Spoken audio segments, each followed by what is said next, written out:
తెలియకెక్కడో ఉంటిమి, ఎక్కడో పడి చెడి ఉంటిమి, మన గమ్యము తెలియకుండా ఉంటిమి, నిరీక్షణకు ఆధారం లేకుండా వేదనకరమైన స్థలంలో మగ్గిపోవలసి ఉండగా కరుణాసంపన్నుడైన దేవుడు తన ఉచితమైన కృపను బట్టి యేసుక్రీస్తు ప్రభువారిని మన కొరకై సఖ్యము కాని దేవుని వరముగా పంపించి గొప్ప పని కొరకైన స్తుతి, స్తోత్రము, ఆరాధన. 10వ వచనం, 1 Chronicles chapter 29 verse 10. దినవృత్తాంతాల మొదటి గ్రంథం 29 10వ వచనం. రాజైన దావీదు కూడాను బహుగా సంతోషపడి సమాజము పూర్ణముగా ఉండగా యెహోవాకు ఇట్లు స్తోత్రములు చెల్లించెను. యెహోవాకు ఇట్లు స్తోత్రములు చెల్లించెను. కనుక గొప్ప పనిలో స్తోత్రము చేయటం కూడా ఒక భాగమని ఈ వాక్యం మనకు జ్ఞాపకం చేస్తుంది. ఆయన స్తోత్రార్హుడు, ఆయన పూజనీయుడు, ఆయన ఆరాధనలకు యోగ్యుడు, స్తుతి కీర్తనలకు పాత్రుడు, ఆయన నామము కొనియాడబడేది. 10 నుండి 13 ఈ 4 వచనాల్లో ఆయన ఔన్నత్యాన్ని దావీదు భక్తుడు అంచెలంచెలుగా జ్ఞాపకం చేసిన తీరు శ్లాఘనీయం. ఆయన ప్రార్థించక మునుపు before he could pray he praised God. ప్రార్థన చేయక మునుపు ప్రభువును స్తోత్రించినట్లు ఈ కొన్ని వచనాలు మనకు తెలియచేస్తున్నాయి. దీంట్లో దేవుని యొక్క సార్వభౌమత్వము, గొప్పతనము ఒక 5 విషయాలు మనం చూడటానికి ప్రయత్నం చేస్తాం. మొదటిది 1 Chronicles chapter 29 verse 10 last part. దినవృత్తాంతాల మొదటి గ్రంథం 29 10వ వచనం ఆఖరి వరుస. దేవా యెహోవా, నిరంతరము నీవు స్తోత్రార్హుడవు. ఆయన స్తోత్ర నామము ఆది అంతము లేనిది. తరతరముల ఆయన నామము స్తోత్రార్హమైనది. ఆయన నామము నిరంతరం ఉండేది. ఆయన నిరంతరమున్న దేవుడు. కీర్తనలు ఆయన నిరంతరం ఉండేవి. చాలా విషయాలు మనకు కనిపిస్తాయి. నిరంతరం అంటే which has no beginning and ending. ఆరంభము అంతము లేదు. వయసు పుట్టిందినము మానదినం అనేది లేదు. ఆఖరి ముగింపు ఇలాంటి పదాలకు అర్థం లేదు. అలాంటి దాంట్లో 136వ కీర్తనలో పదే మనం చూస్తాం. యెహోవా దయాళుడు, ఆయన కృతజ్ఞతాస్తుతులు చెల్లించుడి, ఆయన కృప నిరంతరముండును. తెలుగులో ఆయన అలాగ రాశారు. ఆయన కృప అని. ఇంగ్లీష్లో is mercy endureth for ever. కానీ కృప కనికరములు నిరంతరం ఉండేవి. బహుశా దావీదుకు దేవుడు ఈ కృపను ఎలాగో నిరంతరం వెల్లడి చేసాడో గుర్తొచ్చిందేమో. గొర్రెల దొడ్డిలో నుండి బయటికి తీసుకుని వచ్చి సమూయేలు ద్వారా అభిషేకించి ఆధ్యాత్మికమైన విధానంలో గొప్ప సార్వభౌమ స్థితిలోనికి రావట కొరకై దేవుడు సిద్ధపరిచి ఒక రాజుగా తయారు చేసి రాజరికాన్ని ఆయన ఎరుగునట్లుగా చేసి రాజులకు రాజైన ఆ దేవునికి తాను స్తోత్రార్హము వ్యక్తిగా చేయబడ్డ శ్లాఘనీయమైన సంగతి. అది కృప ద్వారానే కలిగింది అని బహుశా దావీదు గుర్తించినాడేమో. అందుకే నిరంతరము, ఒక కృప ఒకటి నిరంతరం కాదు, ఆయన లక్షణాలు అన్నీ నిరంతరము. ఆయనే నిరంతరం ఉన్న దేవుడు. కనుక ఆ కృప ద్వారా కొత్త నిబంధనలో మనకైతే ఎఫెసీ పత్రిక 2వ అధ్యాయం ప్రకారము రక్షణ సంప్రాప్తమైంది. అది ఉచితం, అది వరం, అది దానం, అది భిక్ష, అది ఈవి, అది ప్రభువు మన కొరకై సిద్ధపరిచింది. పాపులమైన మనము పాతాళం వైపు పరుగులు తీస్తూ నిరీక్షణకు ఆధారం లేకుండా వేదనకరమైన స్థలంలో మగ్గిపోవలసి ఉండగా కరుణాసంపన్నుడైన దేవుడు తన ఉచితమైన కృపను బట్టి యేసుక్రీస్తు ప్రభువారిని మన కొరకై సఖ్యము కాని దేవుని వరముగా పంపించి ఆయనను శిలువ మీదకి ఎక్కించి ఆ శిలువ యాగమును బట్టి, దహన బలిని బట్టి పాపులమైన మనకు ఆయన ప్రశస్తమైన, అమూల్యమైన, నిర్దోషమైన, నిష్కళంకమైన రక్త ప్రవాహము ద్వారా మన రోత హృదయాలను కడిగి శుద్ధీకరించి ఆయన కుమారులుగా కుమార్తెలుగా చేసుకుని రక్షణ ఆశీర్వాదంతో నింపి రక్షణ వస్త్రము చేత అలంకరింపచేసి దేవుని ఎదుట నీతిమంతులుగా మనల్ని తీర్చి తన యొక్క స్వాస్థ్యముగా జనముగా చేసుకున్నట కృప కాదా? ఈ కృపాకార్యం మన జీవితంలో ఆరంభించిన దాన్ని బట్టి దినాన మనం సజీవులమై ఆయన కృప నిరంతరముండును అనే అనుభవంలోనికి తీసుకురాగలిగాం. ఈ జ్ఞాపకం చేయబడే మొదటి సంగతి ఏంటంటే ద గ్రేస్ ఆఫ్ గాడ్, దేవుని కృప అది నిరంతరం ఉండింది. ఆరంభంలో మనకు రక్షణ తీసుకొని వచ్చింది. కృప ద్వారా రక్షణ పొందిన, కృప ద్వారా కొనసాగించబడుతున్న, కృప ద్వారానే ఈ జీవితాన్ని ముగించబడే పరిస్థితి కూడా. అందుకే పౌలు అపోస్తలుతో దేవుడు అన్నాడు, యేసుప్రభు, my grace is sufficient for the, నా కృప నీకు చాలు. కృపకి ఆవరించినాడు. దేవా, నీ ఆలయమందు మేము నీ కృపను ధ్యానించితిమి. కనుక దేవాలయంలో దేవుని యొక్క కృప ప్రస్ఫుటముగా వెల్లడవుతుంది. కట్టబో దేవాలయం అంటే ఆధ్యాత్మికమైన రక్షణార్థమైన వెలుగు ప్రకాశింప చేయబడిన బిడ్డల యొక్క సమూహంలోనికి వచ్చినప్పుడు మొదటి వారు జ్ఞాపకం చేసుకునేది కృప. ఎక్కడో ఉంటిమి, ఎక్కడో పడి చెడి ఉంటిమి, మన గమ్యము తెలియకుండా ఉంటిమి, మన బ్రతుకులో నిరీక్షణకు ఆధారం లేకుండా ఉంటిమి. కృప మనల్ని సమకూర్చింది, కృప మనల్ని క్షమించింది, కృప మనల్ని ఆవరించింది, కృప మనకు జాలి చూపింది, కృప మనం ఆధ్యాత్మికమైన ఆశీర్వాదంలో ప్రవేశించినట్లు చేసింది. కనుక ఆ కృపను బట్టి ఆయన స్తోత్రార్హుడు అని దావీదు ఏకీభవించినట్లు లేదా పలికినట్లు మనం కూడా ఆయనతో కలిసి ఆయన ఆరాధించి మన స్తోత్రముల సింహాసనం మీద ఆయన ఆశీనుంచేయాలని దేవుని యొక్క కోరిక. రెండవది చూస్తామా? దినవృత్తాంతాల మొదటి గ్రంథం 29వ అధ్యాయం, 1 Chronicles chapter 29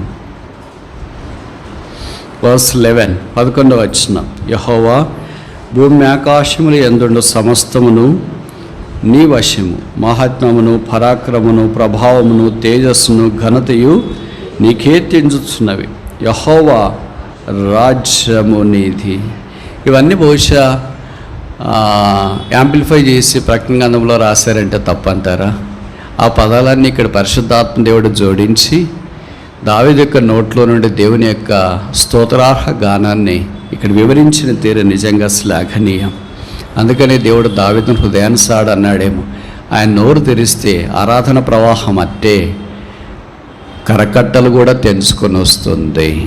ఆయన హృదయం తెరిస్తే ప్రార్థన ధ్వని కూడా పరలోక సింహాసనాన్ని తాకుతుంది. ఆయన శరీరంలో ఎక్కడ కోసినా బహుశా ఆరాధన ప్రార్థన రెండే కనిపిస్తున్నాయేమో, prayer and praise. As the coin has both sides both valid, his life has both sides both valid. On one side he has a praise, on the other side he has a prayer. ఒక నాణ్యం రెండు వైపులు ఎలాగుంటుందో, రెండు వైపులా విలువ బొమ్మ బొరుస అని ఎలాగుంటుందో, ఆయనలో కూడా ఒకవైపు దేవుని స్తుతించుట, ఇంకోవైపు దేవుని సన్నిధిలో ప్రార్థన చేయుట. స్తుతించటం గురించి మన జ్ఞానమునకు ఊహకందని పదాలు చాలా వాడుతూ వచ్చాడు. మహాత్మ్యము, పరాక్రమము, ప్రభావము, తేజస్సు, చాలా ఉన్నతమైన ఆరాధన ఇది. దీంట్లో ఒక్క పదం మాత్రమే నేను మీకు జ్ఞాపకం చేస్తా, యెహోవా రాజ్యము నీది. ఎవరితో అనుకుంటాం రాజ్యం? మనం చిన్నది వస్తే మనం చెప్తే ఇది మా ఇల్లు, ఇది మా స్కూటరు, ఇది మా ఫోన్, ఇది మా సైకిల్, ఇది మాది అంట. ఇప్పుడు ఆ రాజ్యం ఎవరిది మరి? మన ప్రకారం అయితే దావీదుది. కానీ దావీదు ఏమంటున్నాడు? It is not my Kingdom, రాజ్యము నీది. ఇలాంటి వాళ్ళు ఎవరైనా ఉంటారా అండి? ప్రతి చిన్నదాన్ని మందేన మనం కోరుకునే వాళ్ళము. దావీదును దేవుడే చెప్పినాడు, నువ్వే రాజు, రాజ్యం నీదే, ప్రజలు నీ వాళ్ళే, అంతా నీ వాళ్ళే అని దావీదుకి దేవుడు చెప్తే దేవునితో దావీదు ఏమంటున్నాడు? నా వాళ్ళేం కాదు వాళ్ళు, రాజ్యం నీది, అధికారం నీది, ప్రభావం నీది, ఘనత నీది, సింహాసనం నీది. All is thine, myself is also thine. నువ్వు నాకు ఇచ్చినవన్నీ నీవే, నేను కూడా నీ వాడనే. That is the core of the worship. So many times the deepest worship has no words. The deepest commitment, consecration perhaps is the core of the worship. నావన్నీ నీవే, అంతకంటే ఆరాధన ఇంకేం చేస్తా? ఇప్పుడు ఇదే రాజ్యం అనేది కొత్త నిబంధనలో తీసుకుంటే ఆయన రాజ్యం అయితే మనకేంటి? మనల్ని కూడా అలాగే చేసాడు. ప్రకటన 1:6, రెవల్యూషన్ చాప్టర్ 1 verse 6. ప్రకటన 1:6, ప్రకటన రెవల్యూషన్ చాప్టర్ 1 verse 6. మనలను ప్రేమించుచు తన రక్తం వలన మన పాపముల నుండి మనలను విడిపించిన వానికి మహిమయు ప్రభావమును యుగయుగములు కలుగునగాక, ఆమెన్. ఎందుకని? ఆయన మనలను తన తండ్రియగు దేవునికి ఒక రాజ్యముగా చేసిన. We became a Kingdom. రాజ్యము నీది. ఎవరా రాజ్యం? పాత నిబంధనలోనైతే ఇశ్రాయేలీలు. ఇప్పుడు కొత్త నిబంధనకు వచ్చేటప్పటికి యేసు ప్రభు యొక్క రక్తము ద్వారా అక్కడ రాశారు కదా, మనలను ప్రేమించుచు. ఆఖరి పుస్తకం ప్రేమ చేత లేదా ప్రేమ అనే పదంతో ఓపెన్ అవుతూ ఉంది. What a glorious thing it is. క్రైస్తవ జీవితం సిలువ ప్రేమ ద్వారా ఓపెన్ ఉంది. సిలువ ఫర్గివ్నెస్, క్షమాపణ ద్వారా తెరవబడుతుంది. అలాగే ఇక్కడికి వచ్చినప్పుడు ప్రకటన గ్రంథంలో యేసుప్రభు యొక్క ప్రేమ ద్వారా ప్రకటన గ్రంథము తెరవబడుతుంది. అదే సమయంలో ఆయన రాజ్యాన్ని గురించి జ్ఞాపకం చేస్తున్నాడు. అది భౌతికమైనది, కనబడేది, క్షయమైనది, తాత్కాలికమైనది కాదు. బైబిల్లో రాయబడింది ఆయన రాజ్యము శాశ్వత రాజ్యము, నిశ్చలమైన రాజ్యము. గాబ్రియల్ దూత కన్యకైన మరొక ప్రత్యక్షమై ఇలాగే చెప్పింది, నీవు పరిశుద్ధాత్మ ద్వారా గర్భము ధరిస్తావు, పుట్టబో కుమారుడు సర్వోన్నతుడవుతాడు, ఆయన రాజ్యము నాకు అంతము లేదు. ఇది his kingdom has no term at all, no tenure at all, no end at all. దానికి అంతము లేని రాజ్యం. దానియేలు గ్రంథంలో కూడా మనం అదే చూస్తాం కదా, ఎటర్నల్ కింగ్డమ్, శాశ్వత రాజ్యం. అది సదాకాలం ఉండే రాజ్యం. అది పరలోక రాజ్యము, పైన ఎక్కడో కనిపించేది తర్వాత సంగతి. కానీ యేసు ప్రభు రక్తం ద్వారా కడగబడి కొనబడిన మనమే ఆ రాజ్యముగా చేయబడ్డామని ఇక్కడ జ్ఞాపకం చేస్తుంది. ఈ రాజ్యము అనే పదం is a inclusive statement, not excluded statement. అంటే యోహాను తన్ను కూడా ఈ రాజ్యంలో భాగంగా చేస్తున్నాడు. అందుకే మీరు గమనించినారు లేదా, మీరు మీరు మీరు అనే పదం వాడలేదు ఆయన. మనలను ప్రేమించుచు అంటే ఈ also included in that love. మన పాపములను క్షమించి తను కూడా ప్రేమలో క్షమాపణలో కలుపుకున్నాడు. అలాగే తను కూడా రాజ్యంలో కలుపుకున్నాడు. యేసు ప్రభుని రొమ్మున ఆనుకొని ఉన్నవాడు, 3.5 సంవత్సరాలు యేసు ప్రభుతో తిరిగినవాడు, యేసు ప్రభు యొక్క సిలువ దగ్గర నిలబడుకున్నవాడు, యేసు ప్రభు సమాధి దగ్గరికి వెళ్ళినవాడు, ఖాళీ సమాధిని వీక్షించినవాడు, యేసు ప్రభు తిరిగి లేచిన తర్వాత ఆయన్ని చూచినవాడు, యేసుక్రీస్తు ప్రభు కొరకు జీవించడానికి ఇష్టపడినవాడు, యేసు ప్రభు యొక్క మాటలన్నీ స్వయంగా చూచినవాడు, విన్నవాడు. ఇప్పుడు నేను కూడా మీతో పాటు ఒక రాజ్యం. ఇలాంటి గొప్పవాళ్ళతో మనం కూడా ఒక సహవాసంలోనికి, ఒక రాజ్యమైన భాగంలోనికి తీసుకురాబడ్డాం.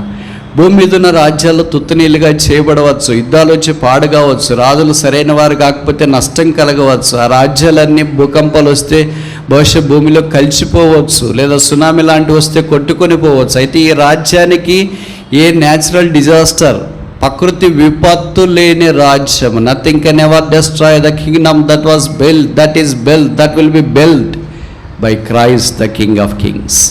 రాజులకు రాజైన యేసుక్రీస్తు ప్రభువారు నిర్మించే ఆత్మ సంబంధమైన పరలోక దివ్యమైన రాజ్యాన్ని ఏ ప్రకృతి విపత్తు కూడా పాడు చేయలేదు, నష్టం చేయలేదు. భౌతికంగా ఒకవేళ మానవం అనేది దాపరించవచ్చు, కానీ ఆయన రాజ్యమునకు అంతం లేదని వాక్యంలో రాయబడింది. ఆయన రాజ్యములో మనల్ని చేర్చడానికి ఆయన ఉచితమైన ప్రవేశం అనుగ్రహించినాడు. ఆ ఒక్క మార్గమైన యేసుక్రీస్తు ప్రభువును బట్టి మనం ఆయన రాజ్యముగా చేయబడ్డాం. ద గవర్నమెంట్ ఆఫ్ గాడ్, దేవుని యొక్క ప్రభుత్వంలోనికి ఆయన మనల్ని తీసుకొని వచ్చినాడు. మూడవది చూస్తామా, దినవృత్తాంతాల మొదటి గ్రంథం 1 Chronicle chapter 29 verse 11 last part. దినవృత్తాంతాల మొదటి గ్రంథం 29వ అధ్యాయము 11వ వచనం ఆఖరి వరుస. నీవందరి మీద నిన్ను అధిపతిగా హెచ్చించుకొని ఉన్నావు. నిన్ను అధిపతిగా, మూల భాషలో ఏం రాశారంటే, you became head over all the people. నీవే హెడ్. దీన్ని మనం కొత్త నిబంధన భాషలో తీసుకోవటానికి ప్రయత్నం చేస్తామా? ఎఫెసీ పత్రిక 1:22, ఎఫెసియన్స్ చాప్టర్ 1 verse 22, ఎఫెసీ పత్రిక 1వ అధ్యాయము 22వ వచనం. మరియు సమస్తమును ఆయన పాదముల క్రింద ఉంచి సమస్తము పైని ఆయనను సంఘమునకు అధిపతి. హెడ్ అంటే ఏంటి? శిరస్సు అంటే ఏంటి? అధిపతి. కనుక యు ఆర్ అవర్ హెడ్. ఆయన మనం సంఘములోనికి తోడుకొని వచ్చినాడు. సంఘానికి వెలపడ్డ జీవిస్తుంటిమి, దేశ దిమ్మర్ల ఇంటిమి. కయ్యను పాపం చేసినప్పుడు ఏబెల్ విషయంలో అలాగే దైవ సాన్నిధ్యంలో నుండి పారిపోయాడు. ఈ బికమ్ ఏ వేగబాండ్. దేశ దిమ్మరైపోయాడు, అడ్రస్ లేకుండా జీవిస్తున్నాడు. ఆ దేశ దిమ్మరి దేశ సంచారకులు లాంటి దుస్థితిలో నుండి యేసుక్రీస్తు ప్రభువారు మనల్ని తన సాన్నిధ్యంలోనికి తోడుకొని వచ్చినాడు. శిలువ ద్వారా ఆకర్షించినాడు. ఒకరిని ఆకర్షిస్తే అందరూ ఎలాగొస్తాము? అదే దైవ మర్మము. పరమగీతము 1వ అధ్యాయము, సాంగ్ ఆఫ్ సాలమన్ చాప్టర్ 1.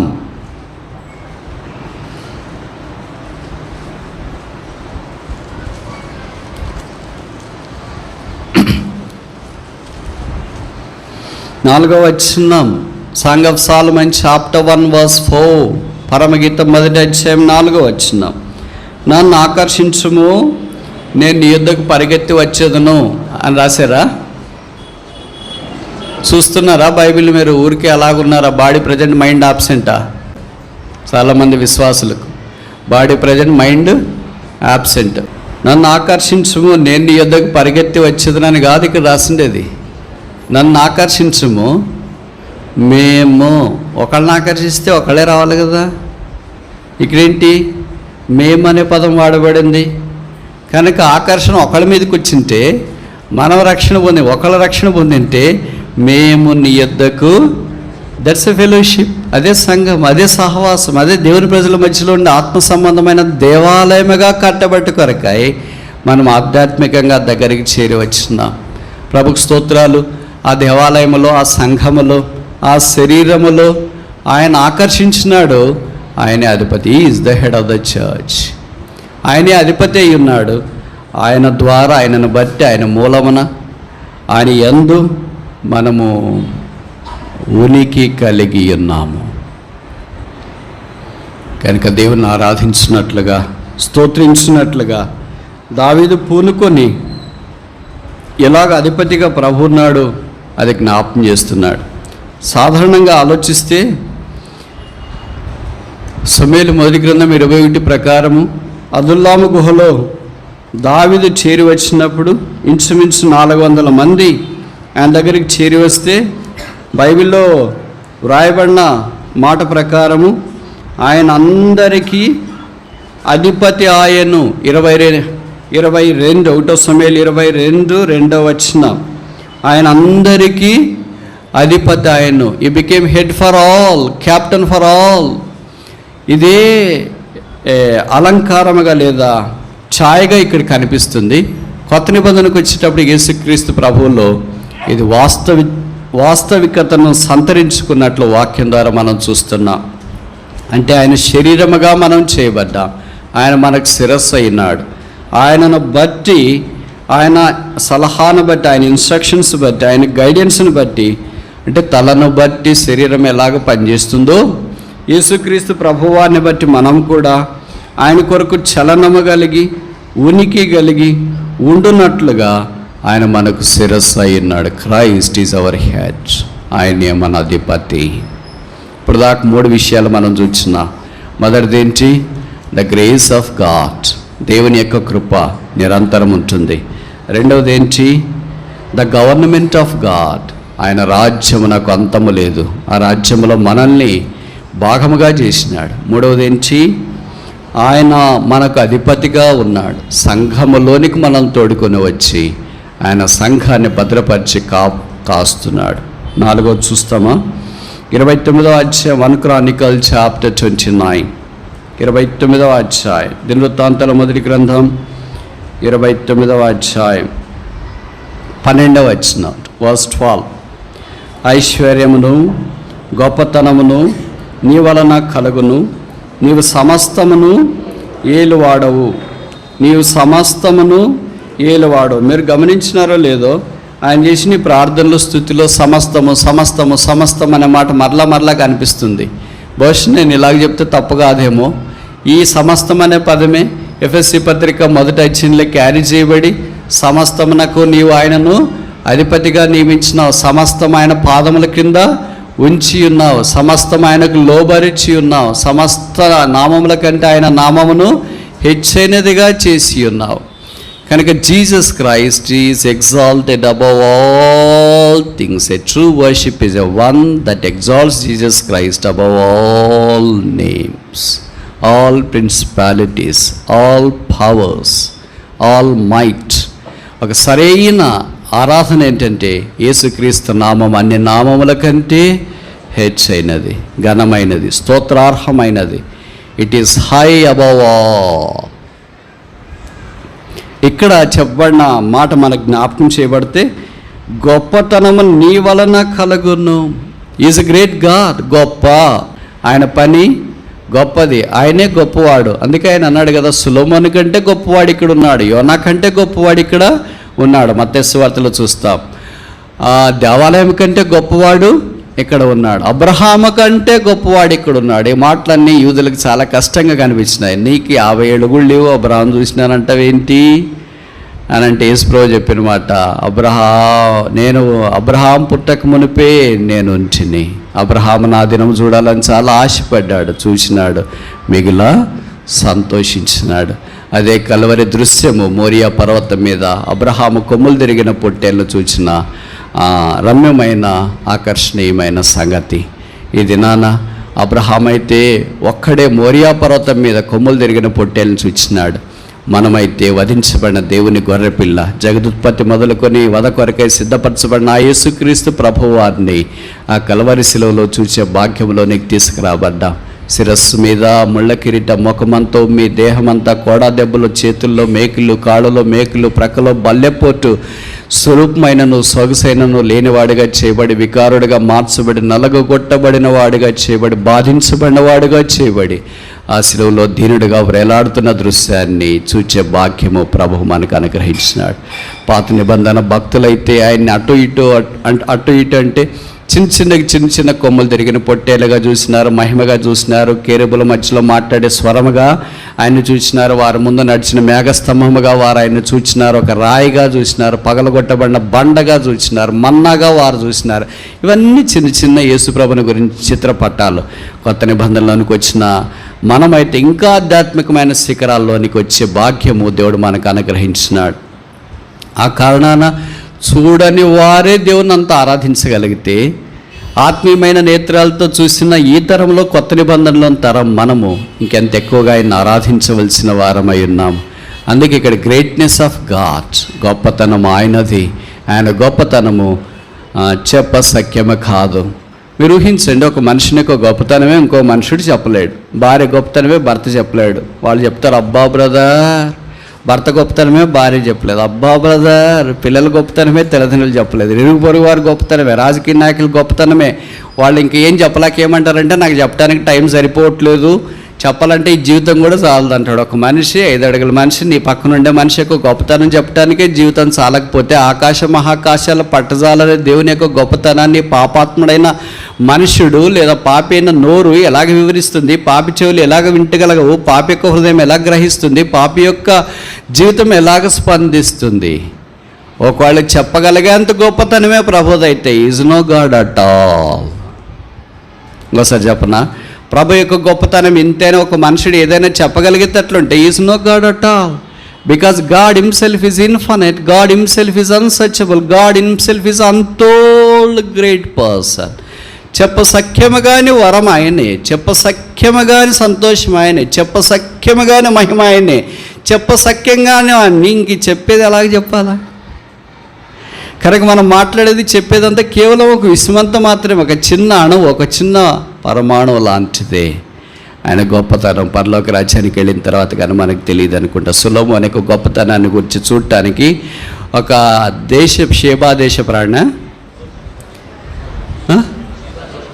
ఆమె బయలుదేరి వచ్చిన తర్వాత వాళ్ళు చాలా మామూలుగా చెప్తుంటారులే, ఎక్కువ చెప్తుంటారని అనుకుంటాం. సాధారణంగా మనం అదే కదా ఎవరినాన్న గురించి అనుకునేది.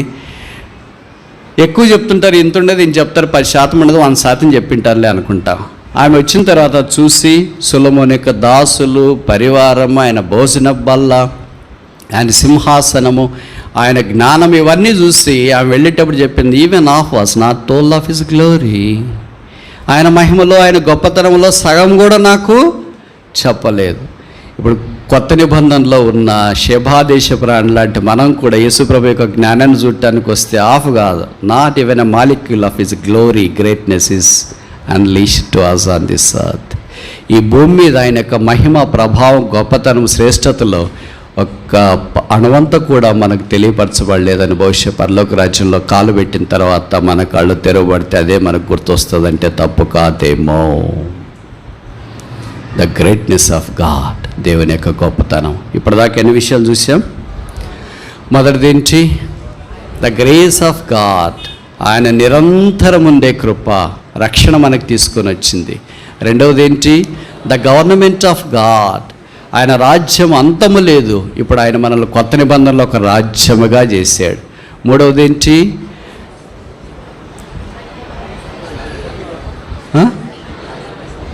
వెరీ గుడ్, చాలా బాగా చెప్తారు. మూడవది ఏంటి? ఆధిపత్యము.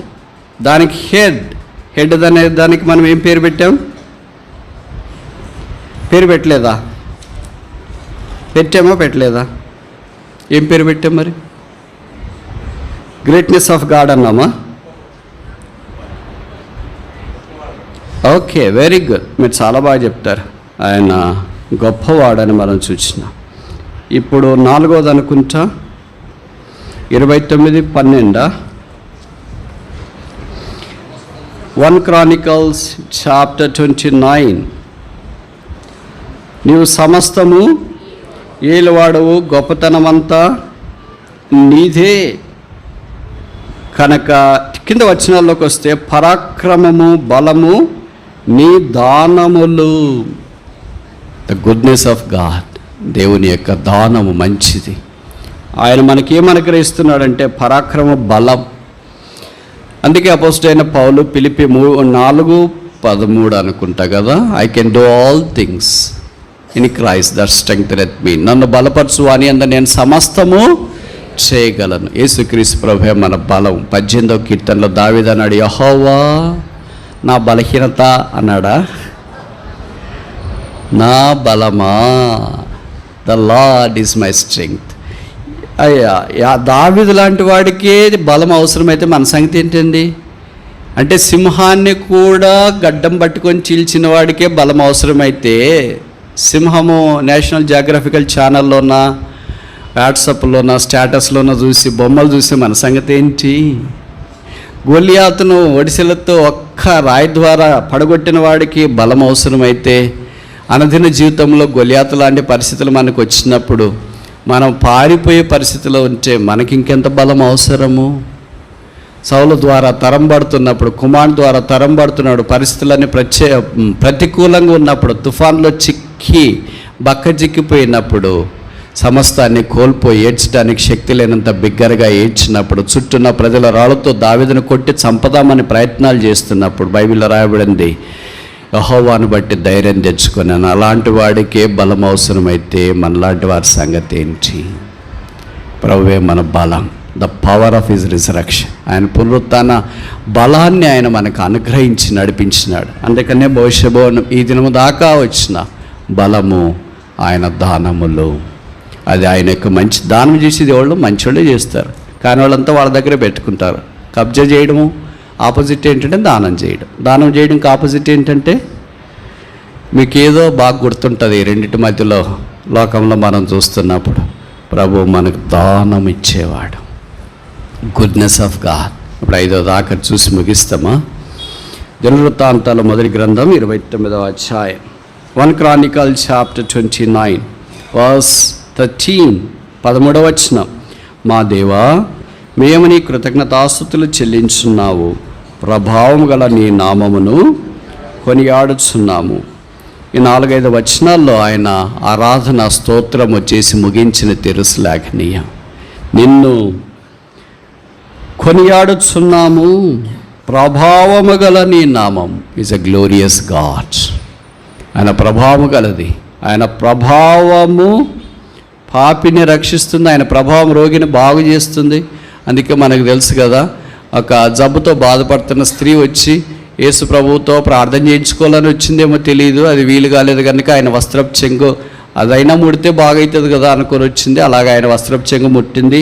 తర్వాత ఆమె రక్తధార కట్టిందని వాక్యంలో రాసినారు.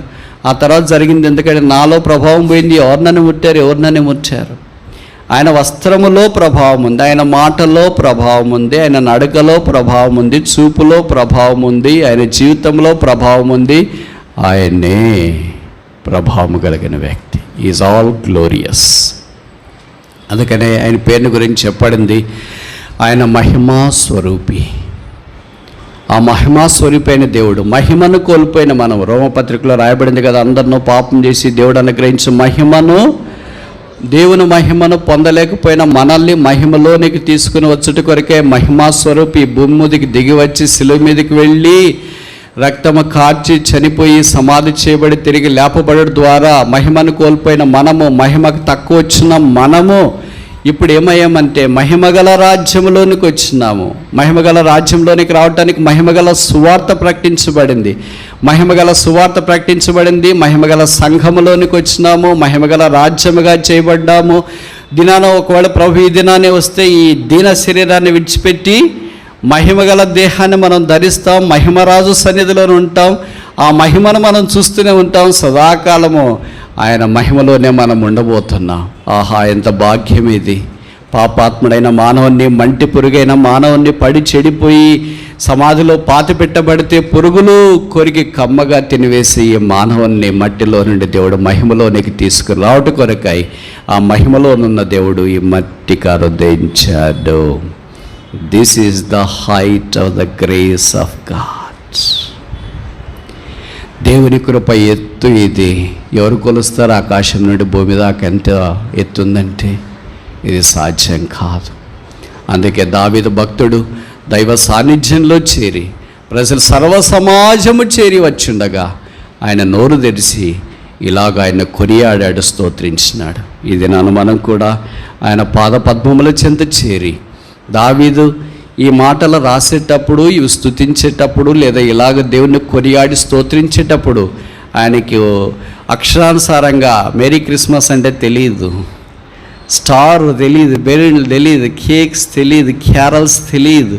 ప్రవచనాత్మకంగా యేసుప్రభు వారి భూమి మీద జన్మిస్తాడని ఆయనకు తెలిసేమో, కానీ ఈ దినాన మనకు అది తెలుసు.